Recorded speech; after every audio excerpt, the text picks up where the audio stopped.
Genesis chapter 22, verse 15 to 18. Okay. Basahin natin at pagkatapos tayo po ay muli manalangin. Amen. Mula sa langit, nagsalitang muli kay Abraham ang anghel ni Yahweh. Ako'y nangangako sa pamamagitan ng aking pangalan, Yahweh. Sapagkat hindi mo'y pinagkait sa akin ng tayo sa isang anak, pagpapalain kita. Ang lahi mo'y magiging sindami ng bituin sa langit at ng buhangin sa dagat. Sasakupin nila ang mga lungsod ng kanilang mga kaaway. Sa pamagitan ng iyong lahi, pagpapalain ang lahat ng bansa sa daigdig sapagkat sinunod mo ang aking utos. Amen. Tayo po isang mo ko, manalangin muli ang manaming banal na makapangyarihan minsan pa sa oras na ito, O Diyos. Muli ka po, Panginoon, na mangusap sa bawat isa sa aming Panginoon sa pamagitan ng mga salita na mahayag sa aming kalagitnaan, Panginoon. Ito po'y maging kalakasan sa amin. Ito po'y maging pagtuturo sa amin, Panginoong Diyos. Magiging katulad ng ilaw, Panginoon, na tatanglaw sa landas na aming tatahakin upang sa bawat hakbang namin ay ang iyong kalooban, Panginoong Diyos, ang aming magawa. Maraming salamat po, Panginoon, sa iyo po'y pinagkakatiwala minsan pa ang pangangaral na ito. Ito po ang aking panalangin sa pangalan ng Panginoong Hesus. Amen. Praise God. Palakpakan natin ang ating Panginoong Diyos. Amen. Hallelujah. Tayo may mga pangyayari sa ating buhay na tayo pinagpapala. Amen. Kalakasan sa umaga, yung buhay, tinuturing natin itong pagpapala. Yung ating mga mahal sa buhay na meron tayo, itinuturing natin itong pagpapala at biyaya na mula sa Diyos. Ang mga pinansyal na dumarating sa atin, ito itinuturing natin pagpapala. Subalit minsan, mga minamahal sa atin kung Panginoong Diyos ay hindi lingid sa ating kaalaman. Amen.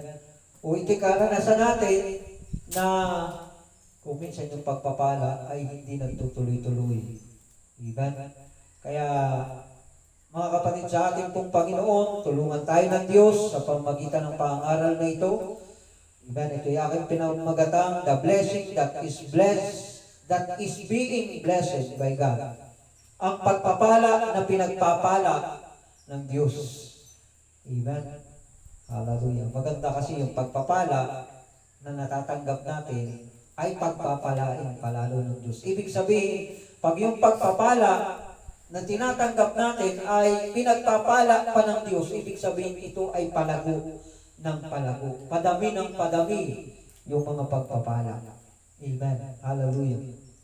At ang pagpapala na mula sa Diyos, ito ay pagsasaayos sa kalagayan ng isang tao. Halimbawa, kapayapaan, kalusugan, buhay na walang hanggan o kaligtasan. Kapag naman galing sa tao, ito daw ay pagpapalang galing sa Diyos, yung kapayapaan, kalusugan, buhay na walang hanggan, ito nga yung kaligtasan. Kapag naman galing sa tao, pwedeng ito yung mga positibong salita, pagdamay, pag-aabot ng maliit na regalo sa atin. Amen? Kapag kagaling naman sa tao. Kaya ito ang ating pag-uusapan. Unang-unang pag-usapan natin yung pagpapala na natanggap ni Abraham.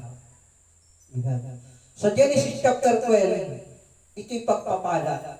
Ito yung unang pagpapala na natanggap ni Abraham. Ano ito? Yung calling ng Diyos sa kanya. Sapagkat mga minamahal sa atin kung Panginoon, ang panawagan ng Diyos, ito'y isang pambihirang pagpapala para sa isang tao. Pagamat sinasabi ng Biblia, lahat ay tinawag, ngunit ilan lamang nahirang. Amen. Ito sa sitwasyon ni Abraham, ayon nga sa mga mangangaral, itong si Abraham, ang kanyang lahi ay lahi ng mga sumasamba sa Diyos-Diyosan. Gumagawa sila ng mga Diyos-Diyosan. Ito ang kanyang lahi. Kaya para sa kanya na siya'y tawagin ng Diyos at ibukod ng Panginoon, ito ang unang pagpapala na natanggap ni Abraham. Nang tawagin siya, ito'y kanyang iningatan, yung pagtawag sa kanya. Kaya ang pagpapalang pagkatawag ay lalo pang pinagpala ng Diyos. Diba? Makikita natin nung siya'y sumunod. Diba, nagsunod-sunod din yung pagpapala. Bakit? Dahil yung pagpapala ng pagkatawag sa Kanya, dahil ito'y Kanyang iningatan, parang ganito po na sinasabi, ako'y tinawag ng Diyos, kailangan ingatan ko ito. Kailangan gawin ko kung ano yung kalooban ng Diyos, ang bawat maririnig kong tinig ng Panginoon na ipinapagawa sa akin, susundin ko. At yun ang nangyari kay Abraham, sumunod siya ng sumunod sa ating pong Panginoon. Nagsimula yun sa pagkatawag, yung pagpapalang yun ay nagtuloy-tuloy, lalong pinagpala ng Diyos yung pagtugon niya. Amen. Hallelujah. Yun yung una na pagpapala na natanggap ni Abraham. Pangalawa, mga kapatid, sa ating pong Panginoong Diyos, ay dumating o ibinigay ng Diyos si Isaac. Ito yung pangalawang pagpapala kasi napakarami na niyang ari-arian, may pangako sa kanya ang Diyos na mula sa kanya, magkakaroon siya ng anak at ang anak na ito ay magiging ama ng maraming bansa, mga kapatid, sa ating pong Panginoong Diyos. Kaya itinuturing niyang pagpapala itong si Isaac para sa kanya. Ito yung pangalawang pagpapala. At paano pinagpala ng Diyos ang pagpapalang ito kay Abraham? Si Isaac. Amen? Ito'y pagpapala at ang pagpapalang ito'y pinagpala pa ng Panginoon. Alam natin na yung pangako ng Diyos kay Abraham ay namana ni Isaac. Ibig sabihin kung si Isaac ay pagpapala ng Diyos kay Abraham, itong si Isaac ay pinagpala pa ng Diyos.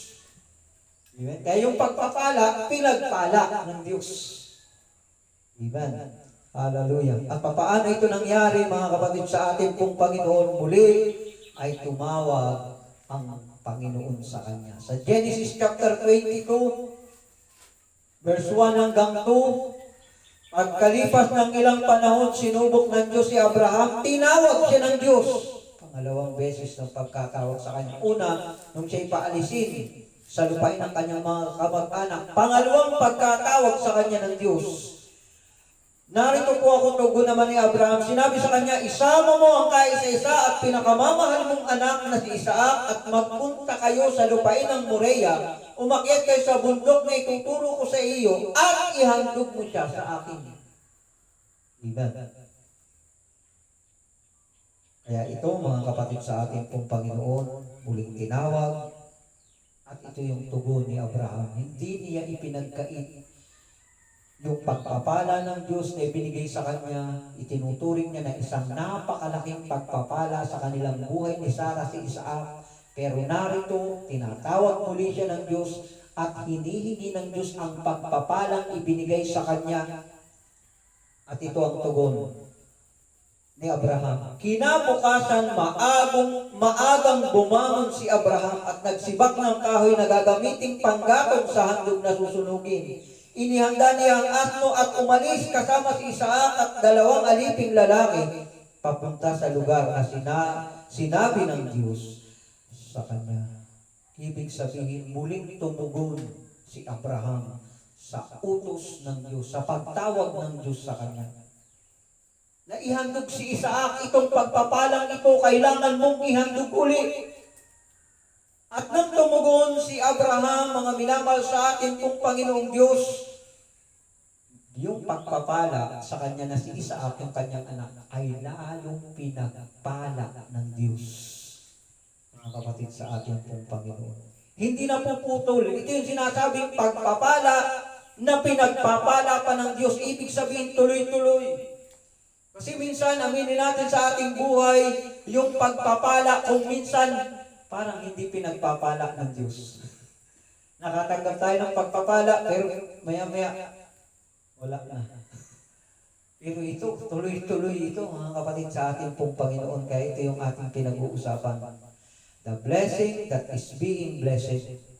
Ang pagpapala na pinagpapala. Amen. Tuloy-tuloy, mga kapatid, sa ating pong Panginoong Diyos. Amen. Hallelujah. Kaya yung pagtawag natin, pagpapalaya ng Diyos. Amen.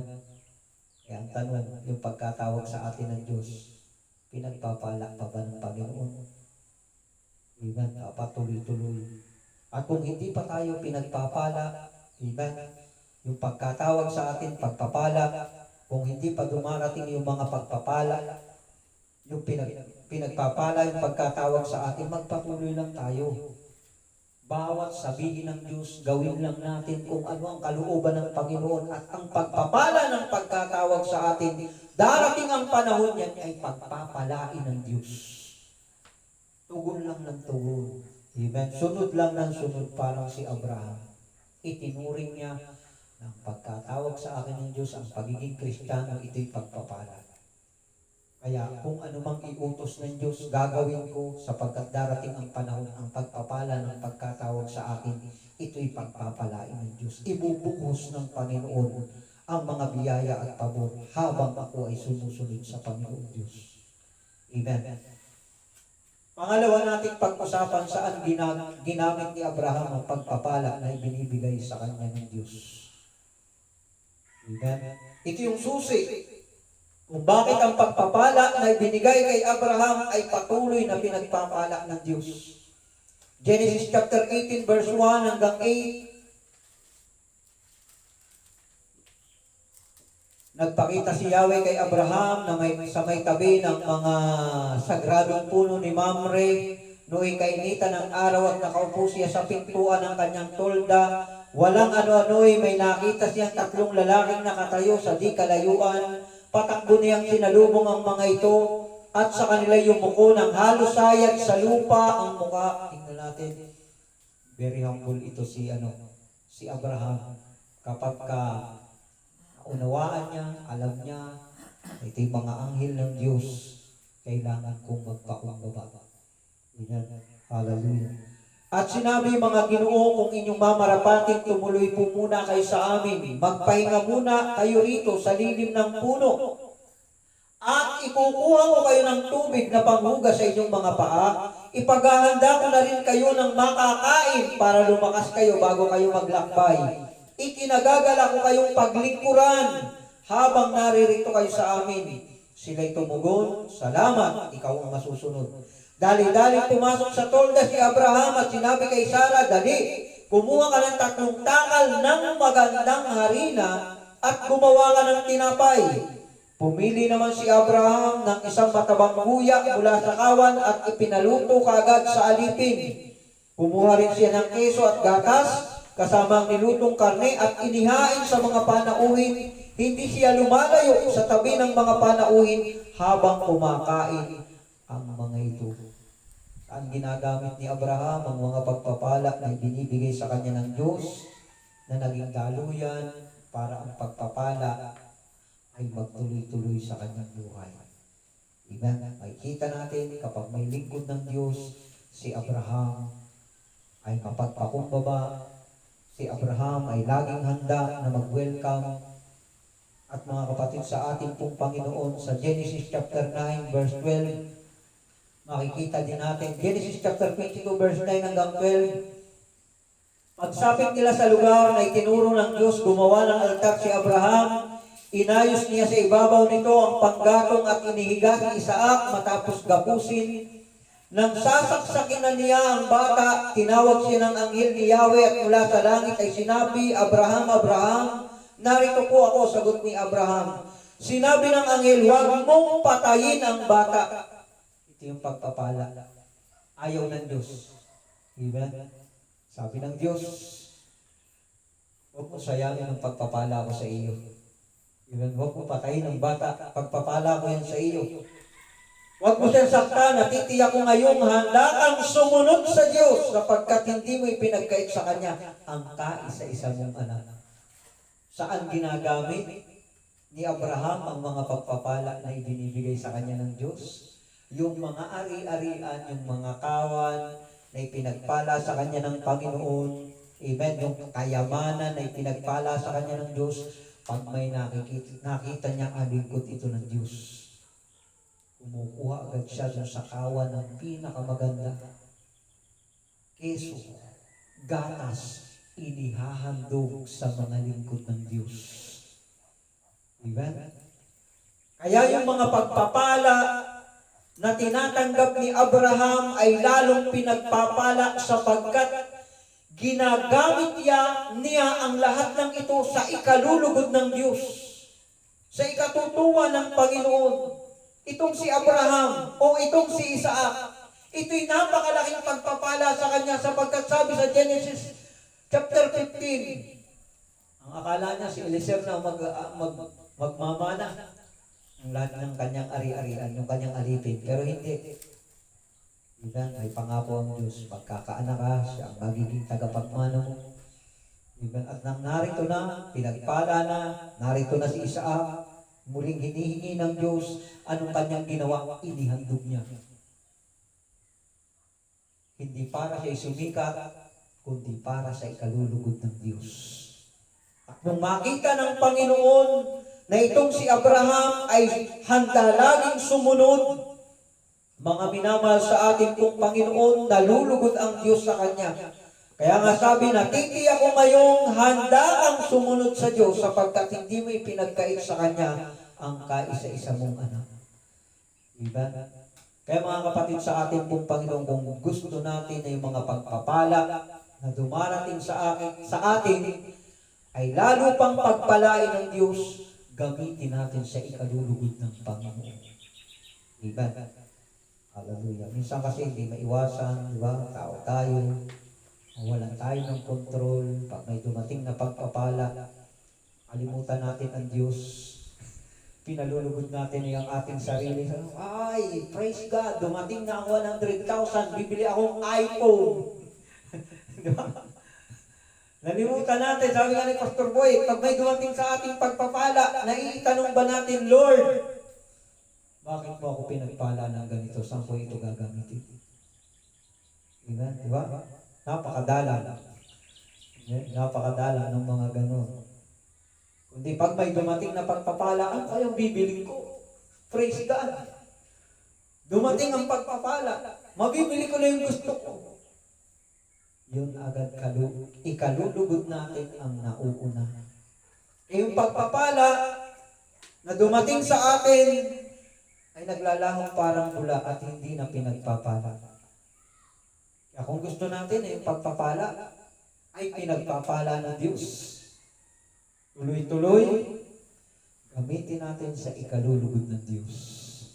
Mga kapatid sa atin, yung buhay natin, yung pagkatawag sa atin, diba?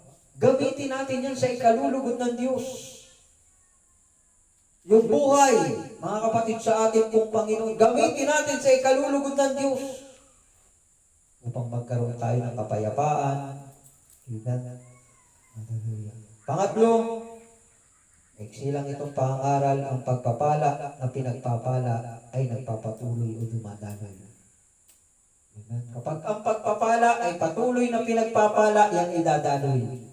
Mga kapatid sa ating pong Panginoon. Genesis chapter 22, verse 16 hanggang 18. Sabi dito, ako'y nangangako sa pamamagitan ng aking pangalan, Yahweh, sapagkat hindi mo ipinagkait sa akin ang kaisa-isa mong anak. Balik tayo, yung kaisa-isang anak, ito'y blessing kay Abraham. Pero hindi niya ipinagkait sa Diyos. Diba? Pagpapalain kita, sabi ng Diyos, pagpapalain kita. Di ba, marami ng ari-arian si Abraham, pero yun uli ang sabi ng Diyos, pagpapalain kita. Di ba, dami ng pagpapala, pinangakuan pa uli ng Diyos, pagpapalain kita. Ang lahi mo'y magiging sindami ng bituin sa langit at ang buhangin ng buhangin sa dagat. Sasaupin nila ang mga lungsod ng kanilang mga kaaway sa pamamagitan ng iyong lahi, pagpapalain ang lahat ng bansa sa daigdig sapagkat sinunod mo ang aking utos. Diba? Pagpapalain ang lahat, mga kapatid sa ating pong Panginoon Diyos. Sabi dito, sa pamamagitan ng lahi ni Abraham, pagpapalain ang lahat ng bansa. Diba? Pag sinabing lahi, tuloy-tuloy yun, mga kapatid sa atin. Kahit wala na si Abraham, kahit wala na si Isaac, kahit wala na si Jacob, tuloy-tuloy yung pagpapala. Kaya mga kapatid, sa ating pong Panginoong Diyos, amen, napakabuti sa buhay natin na inaalam natin ang mga pagpapala, papaano pa ito mas lalo pang pagpapalain ng Diyos. Papaano ang pagpapalang ating tinanggap ay magiging totoong pagpapala para sa atin at sa iba. Amen. Sapagkat may purpose ang Panginoon kung bakit dumarating sa atin ang mga pagpapala. Mga kapatid, sa ating pong Panginoon. Amen. Dito ko ito tatapusin. Ang mga pagpapala, yan ay palalaguin ng Diyos kung ito ay hindi nasasayang. Amen. At uulitin ko mga kapatid sa ating pong Panginoon, walang nasasayang kapag ginagamit natin sa ikalulugod ng Diyos. Hindi ko po sinasabi, baka mamaya ma-misinterpret natin na lahat, pagka tayo pinagpala, lahat ibibigay natin sa gawain ng Diyos. Hindi ganun. Amen. Kundi sa buhay natin, gagamitin natin yung pagpapala basta sa ikalulugod ng Diyos. Hindi doon lang sa ikalulugod natin, hindi lang doon sa ikasasaya natin, kundi sa ikalulugod ng Diyos. Alam natin sa Mateo chapter 25, may mga pinagkatiwalaan, mga kapatid sa ating pong Panginoon. Amen. At ang ginawa ng iba, ito'y pinangalakan. Yung ipinagkatiwala sa kanila, nalugod ng Diyos. Amen. Kaya kung yung mga pagpapala sa atin, hindi natin, Panginoon, saan po ito gagamitin? Amen. Alam naman natin salita ng Diyos, ibukod natin ang para sa Panginoon, yung iba gamitin natin sa ikalalago. Amen. Hallelujah. Yun nga, nagiging problema sa ating mga tao. Pag may dumating na pagpapalang malaki, hindi na natin alam kung papaano, saan natin ginagastos kayong pagpapala. Hindi na pinagpala ng Diyos. Amen. Para siyang talento na ibinaon lang sa lupa na wala ng saysay. Kaya mga kapatid sa ating pong Panginoon, amen, malalagoy ng Diyos ang mga pagpapala kung hindi po ito masasayang. Nais ng Diyos na maging tunay na pagpapala sa atin ang kanyang mga ipinagkakatiwala. Ating mga mahal sa buhay, mga kapatid sa ating pong Panginoon, pagpapala rin yan. Huwag natin sayangin. Amen. Lagi natin gawin ay sa ikalulugod ng Diyos ang lahat ng bagay. Amen. Hallelujah. The blessing that is being blessed. Ang pagpapala na pinagpapala ng Diyos. Amen. Praise God. Iyoko natin ang ating ulo. Ipigit natin ang ating mga mata. Hallelujah. Makipag-usap tayo sa Diyos, mga kapatid sa ating pong Panginoon. Hallelujah. Glory, glory to God. Bukas ang altar, mga kapatid sa ating pong Panginoong Diyos. Pwede tayong makipag-usap sa Panginoon. May mga pagpapalang dumarating sa buhay natin na nauuna natin ang ating pansariling ikasasaya. Nakakalimutan na natin itanong, Panginoon, saan ko ito gagamitin? Panginoon, maaaring ikaw ay may matagal nang ipinagpipray, may mga gusto kang gawin, may mga plano tayo, pero nung dumating yung pagpapala, lahat ng plano nawala. Biglang may pumasok, may inilagay ang kaaway sa ating isip na isang napakaganda. Ito ang bilhin mo. Lahat ng plano natin biglang nasira. Plano sana na para lumago ang pagpapala ng Diyos. Pero dahil nakasangat si Satanas, bigla tayong nag-struggle. Yung pagpapala ng Diyos ay naputol. Tinitingnan ng Panginoon, wala na.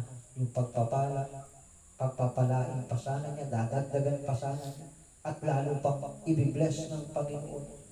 Yung blessing na yun. Pero dahil nagamit sa hindi kalugod-lugod sa Diyos, bigla naglahong parang bulan. Sinuturuan tayo ng Panginoon sa bawat pagpapalang dumarating sa atin. Gamitin natin lagi sa ikalulugod ng Diyos. Meron tayong mga pangailangan, ginagamit natin doon, tama yun. Hallelujah.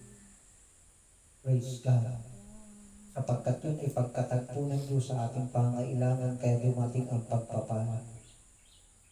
Pero kung sobra, mga kapatid, sa ating pong Panginoon Diyos, ugaliin natin na tayo ay magtabi, mga kapatid, sa ating pong Panginoon, sapagkat yun ay kalugod-lugod sa Diyos. Palaguin natin.